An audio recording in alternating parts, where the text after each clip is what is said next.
Fellas, every now and then in the UFC, there will be a discussion of the next big super fight you can make between two of the biggest stars that are currently in the UFC, or just a fight that would blow the internet for how big this fight is.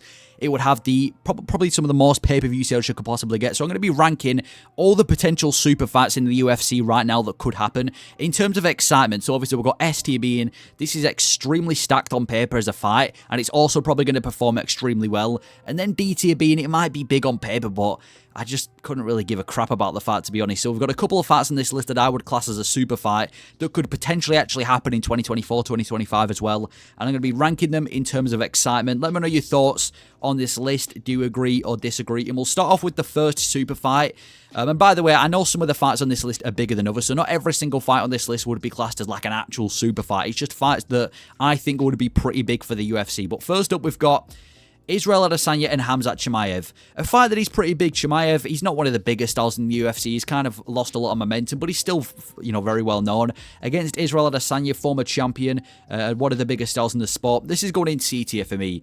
I just feel like they're both in that stage of their career where they're not doing the best. Like I said, Chimaev's lost a lot of momentum. He's super inactive. His last few performances haven't been amazing. Compare that to the start of his UFC career. His momentum has completely shifted. And the fact that he's not the most kind of reliable fighter with the amount of, fights that he can't make weight for or is pulling out. So I don't think Chimaev's at the best in his career. And Adesanya, he's kind of just been forgotten about after he got whooped by Sean Strickland. He had that comeback KO after Alex Pereira, then got whooped by Sean Strickland, and now he's back against Drakkar du Plessis, but he's not a champion. He's not, even the best middleweight in the world anymore. So this fight, as of now, it would be a really, high-level fight, I think, because you've got a high-level grappler versus a high-level striker, but I haven't seen Chimaev get tested to the point where I think it's going to be super competitive, and Adesanya's coming off a 5-round whooping. So in my opinion, excitement-wise, this is going in C tier. It's a big fight, it honestly would be. It's one of the biggest non-title fight pay-per-views you can make in the UFC. But as far as excitement goes, it's not a fight that I'm on the edge of my seat for at this current stage in the UFC career. So for Adesanya versus Chimaev, I'm putting that straight into C tier. And then we've got Islan Makev versus Leon Edwards, what was supposed to be the headliner for UFC 300, which would have been crazy. For me, this is a straight S tier. This is really S tier. The one thing that makes this fight so good on paper is the fact that it's 50-50. A lot of MMA fans seem to think that Makev looks unstoppable, is going to run through Leon Edwards. Edwards is a fraud. And then the other people like me think that Edwards is way too big for Makev and is a stylistic nightmare. This is such a good fight because both of these guys, obviously 155 for Makev and 170 for Edwards, look unstoppable in their division. Edwards has just been going through contender after contender, beat the unstoppable Guy Usman, beat Covington, and now he's brought to fight Bilal. And then look at Makev, the dude took the belt off the best at the time in Oliveira, beat the pound-for-pound #1 Volkanovski, and then goes and beats and finishes Toria as well. They both look unstoppable. So when you put two unstoppable guys against each other, and I also think it's quite a stylistic problem for Makev as well, because even though he's a really good wrestler, Leon's got really good takedown defense and he's really sharp on the feet. And then obviously you got Makev as well, like I said, really good wrestler, and he's also one of the best strikers in the UFC. Makev versus Leon. Maybe Leon's not the most entertaining fighter when he's going against guys like Bilal and Covington, but you put these guys against each other, it's one of the most intriguing fights you can make in the UFC. And if Leon beats Bilal and Makev beats maybe another contender, I don't mind seeing this fight. I would love to see this fight, in fact. So I'm going S tier for Makev versus Leon Edwards. One of the best and most exciting super fights you can make in the UFC right now, in my opinion. Then we've got one that has been discussed heavily recently.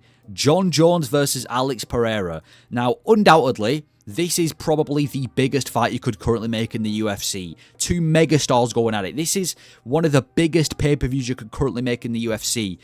But I think this fight looks a lot better on paper than it actually will do. I'm still going to put it in B tier. I'm not going to put it anything below B tier because you can't really put Alex Pereira versus Jon Jones in B tier. There's always that chance that Pereira clips Jones and KOs him, but personally, I feel like this would go very similar to Jon Jones versus Cyril Gane. Alex Pereira is known for his weak grappling. He struggled multiple times in the UFC because of it, and Jon Jones loves to exploit strikers who can't grapple, just like he did against Cyril Gane. I think a heavyweight Jon Jones would take Alex Pereira down, and even though Pereira is training hard with Glover Teixeira, he's going against Jones. Jones is going to find that submission within a few rounds. Even though on paper this is a super good fight, Alex Pereira versus Jones, the two guys in the pound-for-pound list who are kind of getting debated against each other over who should be above each other. Massive fight on paper, and of course I'm going to tune into the fight. If you think I'm not tuning into this fight, you're delusional. Of course I would, but I've got to put it in B tier. I don't think it would be as competitive as most people think it would be. I would love to see Pereira go out there and starch Jones. I just don't think it would happen. Plus, we've got Tom Aspinall as well, who's the interim champion. I thought everyone was on board with Aspinall, so B tier for Pereira versus Jones. Massive fight, but as far as excitement goes, I'm excited, but I'm not extremely on the edge of my seat excited for it. Anyway, then we've got Adesanya versus Drakkar. Official for UFC 305. Again, maybe not a super fight, but it's definitely a big fight for the rivalry that they have. For Adesanya versus Drakkar is going in B tier as well. Yeah, I'm excited for this fight, I guess. It's a fight that is between two guys with a big rivalry going at it. It's Adesanya's comeback. And one thing I will say about Adesanya is he tends to be way more dangerous when he's the challenger rather than the defender. Whenever Adesanya's challenging for the belt, he tends to be on like a whole nother level. They've got this big rivalry against each other. Drakkar is undefeated in the UFC. It's a fight that's long due now.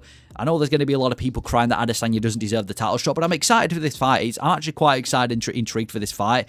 Personally, I think Adesanya is going to get it done. Some people think Drakkar is going to get it done, so it has that kind of factor that it's kind of like a 50-50 fight. And it should be quite interesting. The lead-up and the build-up should be interesting as well. I can't wait for I know they had a press conference this week, the launch press conference, but I can't wait for the press conference in front of a crowd. I'm excited for this fight. I'm not, like I said, I don't think it's going to be an absolute banger. You've got Drakkar Duplessis, a sloppy, kind of goes all guns blazing striker versus a very kind of technical, leg-kicking, point-fighty type of striker in Adesanya. So I don't think it's going to be a war. But I'm excited to see the fight. So for Adesanya versus Drakkar at 305, I'll put that in a solid B tier. Again, maybe it's not a super fight, but it's still definitely one of the bigger fights in the UFC. Then we've got Ilia Topuria versus Max Holloway. This is going in S tier. They've had a lot of exchanges on Twitter. I hope this fight gets made. This fight is one of the best fights you can make in the UFC right now. This is huge. Max Holloway has all the stock in the world after he just went out there and KO'd Justin Gaethje in one of the best KOs this year.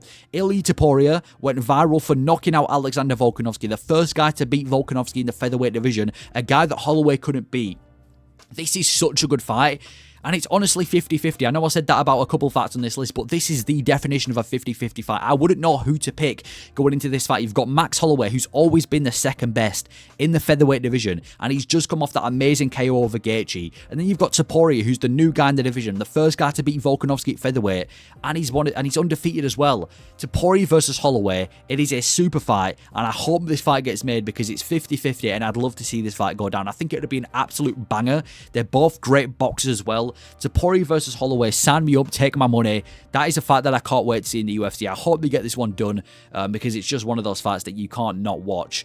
Then we've got Kayla Harrison versus Pennington. I already know you're switching off the video. Listen, I'm not saying this is a super fight compared to the rest of the fights on this list, because it's the only female super fight you can really make in the UFC right now, apart from maybe Nunes if she came back.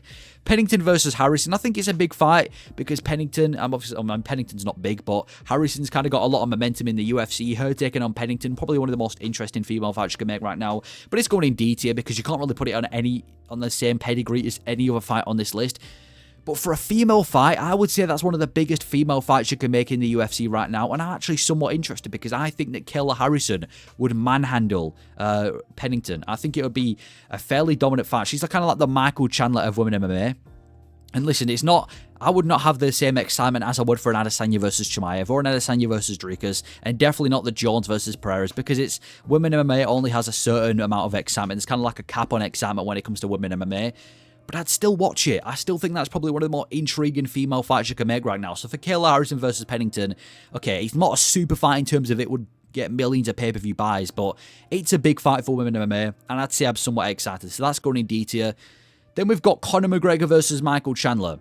That is going in A tier. Again, I'm not saying this wouldn't do as good as Islan versus Leon. Obviously, that's one of the biggest fights you can make in the UFC right now because of McGregor. But I'm excited because I want to see McGregor come back. I really want to see McGregor come back to the UFC. Obviously, he's had a massive layoff. He's the biggest star in the sport. I want to see how he would do against a guy that he's had a rivalry with all the way since the Ultimate Fighter series started with him and Chandler. And I really want to see this fight go down. I was kind of gutted when it got cancelled. But listen, I'm not disappointed and devastated that it's over. Like when Pereira versus Yuri got announced as the backup or the new replacement, I wasn't devastated that I didn't get to see McGregor versus Chandler over, Yuri and Pereira. It's a fight that I want to see because McGregor's a big name. I want to see how he would do in the UFC, and he's got this big rivalry with Chandler, who tends to have fun fights. But again, I don't think it's one of these massive, high-level, competitive 50-50 fights between the two best in the division. So for McGregor versus Chandler, I really want to see the fight. I hope it gets done, because there's nothing like a McGregor fight week and a McGregor fight, but I can't put it in S tier, can I? So McGregor, Chandler's going S tier. And then finally on this list, Jon Jones versus Tom Aspinall. Would he do as much pay-per-views as Jon Jones versus Alex Pereira? No. But is it a fight that I want to see? Yes.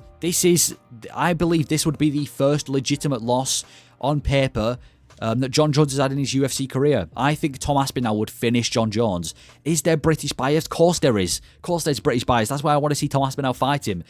There would be nothing better than seeing Tom Aspinall go out there and flatline Jon Jones, because it was the best champion. It's the best guy in the heavyweight division right now in Tom Aspinall. He's beaten and finished Sergey Pavlovich, finished Marcin Tybura, finished Sergey Spivak, finished Alexander Volkov, finished Arlovsky, against Jones, who's got one win against Cyril Gane. It is the fight to make in the heavyweight division. It's so competitive as well, because people think that Jon Jones is unbeatable because he's the heavyweight champion. He's never lost before. He's the GOAT.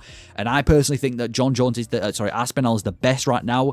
It's the best versus the greatest.